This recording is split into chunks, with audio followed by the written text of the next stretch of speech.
श्री स्वामी समर्थ.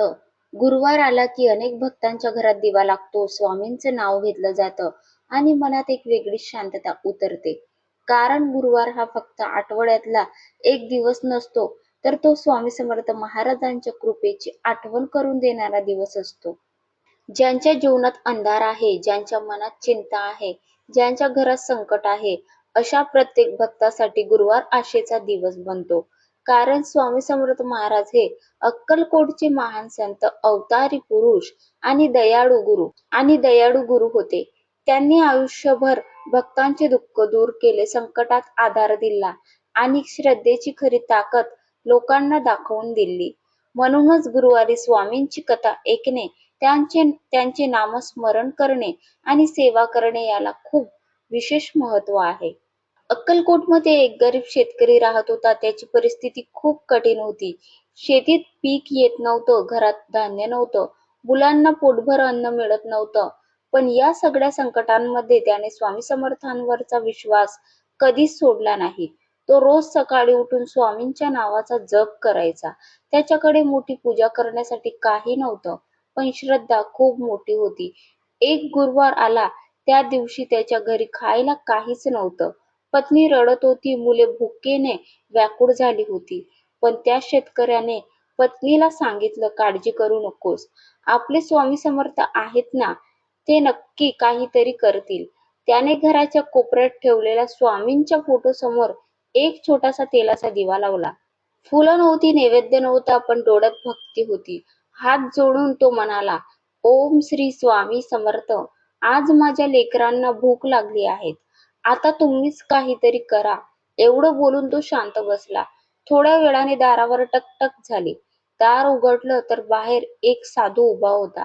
त्याच्या हातात अन्नाने भरलेली पिशवी होती. त्या साधूने काहीही न बोलता ती पिशवी त्या शेतकऱ्याच्या हातात दिली आणि फक्त एवढंच म्हणाला, भक्ताची काळजी गुरु घेतो. शेतकरी काही बोलायच्या आतच तो साधू निघून गेला. शेतकरी मागे धावत बाहेर आला, पण रस्त्यावर कुणीच नव्हतं. तो थरथरला, त्याच्या डोळ्यात पाणी आलं. त्याला समजलं की हे दुसरे तिसरे कोणी नसून स्वतः स्वामी समर्थ महाराज आहे. त्या दिवशी संपूर्ण कुटुंबाने पोटभर अन्न खाल्लं. पत्नीच्या डोळ्यात आनंदाश्रू होते, मुलं हसत होती आणि त्या गरीब शेतकऱ्यांचा स्वामींवरील विश्वास अजून मजबूत झाला. अशा प्रकारे स्वामी समर्थ भक्तांची परीक्षा घेतात, पण शेवटी त्यांना कधीच एकटं सोडत नाही. गुरुवारी स्वामींची सेवा कशी करावी हेही जाणून घेणं महत्वाचं आहे. सकाळी आपल्याला लवकर उठून अंघोळ करून स्वच्छ कपडे घालावे. स्वामी समर्थांच्या फोटो किंवा मूर्तीसमोर तुपाचा किंवा तेलाचा दिवा लावावा. अगरबत्ती लावावी, फुलं अर्पण करावीत. शक्य असेल तर गूळ आणि चणे, साखर, केळी किंवा साधा नैवेद्य दाखवावा. त्यानंतर शांत बसून श्री स्वामी समर्थ या मंत्राचा जप करावा. 11, 21 वेळा, 108 वेळा किंवा जसे शक्य असेल तसे नामस्मरण करावे. गुरुवारी गरिबांना अन्नदान करणे, पक्ष्यांना दाणे टाकणे, गाईला चारा देणे, एखाद्या गरजू माणसाला मदत करणे हे सुद्धा स्वामींची मोठी सेवा मानली जाते. कारण स्वामींना फक्त पूजा नाही, तर दया, प्रेम आणि सेवा जास्त प्रिय आहे. आता अनेक भक्तांच्या मनात एक प्रश्न येतो की स्वामी समर्थांनी समाधी का घेतली? इतके महान आणि शक्तिशाली संत असूनही त्यांनी समाधी का स्वीकारली? यामागे खूप मोठं आध्यात्मिक कारण आहे. स्वामी समर्थ महाराज हे साधे मनुष्य नव्हते, ते ईश्वराचा अवतार मानले जातात. त्यांच्यामध्ये सर्व देवांचा वास होता. ते पृथ्वीवर आले होते लोकांना योग्य मार्ग दाखवण्यासाठी, भक्तांच्या दुःखात साथ देण्यासाठी आणि श्रद्धेचा दीप लावण्यासाठी. त्यांनी हजारो भक्तांचे जीवन बदलले, आजारी लोकांना बरे केले, गरिबांना आधार दिला, निराश लोकांना आशा दिली. पण पृथ्वीवर प्रत्येक अवताराचं एक कार्य असतं. जेव्हा स्वामींना जाणवलं की त्यांनी आपलं कार्य पूर्ण केलं आहे, लोकांच्या मनात श्रद्धा जागी झाली आहे, भक्तांना योग्य दिशा मिळाली आहे, तेव्हा त्यांनी समाधी घेण्याचा निर्णय घेतला. समाधी म्हणजे अंत नाही, समाधी म्हणजे शरीर सोडून सूक्ष्म रूपात भक्तांसोबत राहणे. स्वामी समर्थ आजही आपल्या भक्तांसोबत आहेत. अनेक भक्तांना आजही त्यांचे अनुभव येतात. संकटाच्या वेळी अचानक मदत मिळते. अनेक मनात शांतता मिळते, अडचणीचा मार्ग निघतो आणि भक्त म्हणतो, ही स्वामींचीच कृपा आहे. अक्कलकोटमध्ये स्वामी समर्थांनी समाधी घेतली, पण त्यांची शक्ती आजही तिथे जाणवते. लाखो भक्त तिथे दर्शनासाठी जातात आणि मनापासून प्रार्थना करतात. अनेकांना तिथे जाऊन समाधान मिळतं, मन शांत होतं आणि विश्वास अजून वाढतो. म्हणून गुरुवार हा दिवस फक्त पूजा करण्याचा नाही, तर विश्वास मजबूत करण्याचा दिवस आहे. कितीही संकट आलं, कितीही अडचण आली, तरी स्वामी समर्थांवर श्रद्धा ठेवावी.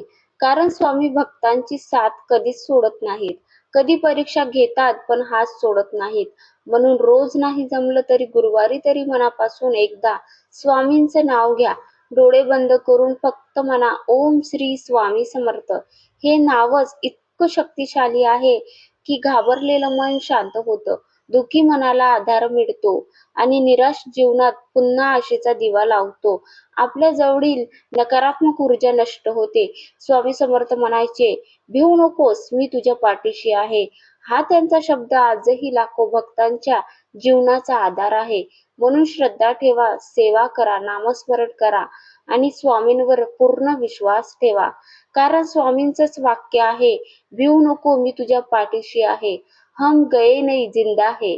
स्वामी आजही भक्तांच्या एका हाकेला धावून येतात. म्हणून स्वामींचा जप करा, नामस्मरण करा. नामस्मरण मध्ये इतकी ताकद आहे की कितीही अडचणी असो, त्यामध्ये मार्ग नक्कीच मिळतो. श्री स्वामी समर्थ. जय जय स्वामी समर्थ.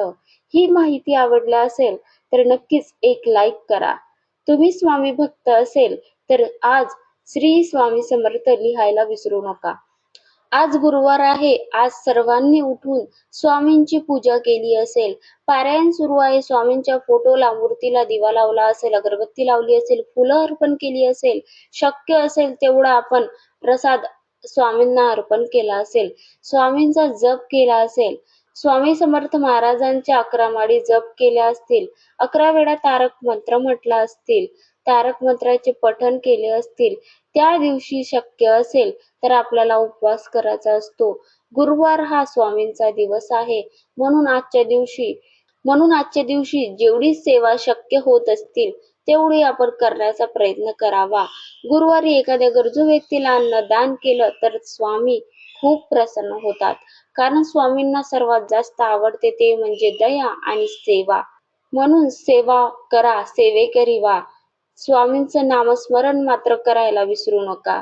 10 मिनिटाचा जरी जप केला तरी स्वामी नक्की प्रसन्न होतात. श्री स्वामी समर्थ. जय जय स्वामी समर्थ. नामामध्ये इतकी ताकद आहे की ओम श्री स्वामी समर्थ किंवा श्री स्वामी समर्थ, जय जय स्वामी समर्थ असं म्हटलं तरी बघा तुमचं आयुष्य कसं बदलतं. श्री स्वामी समर्थ. जय जय स्वामी समर्थ.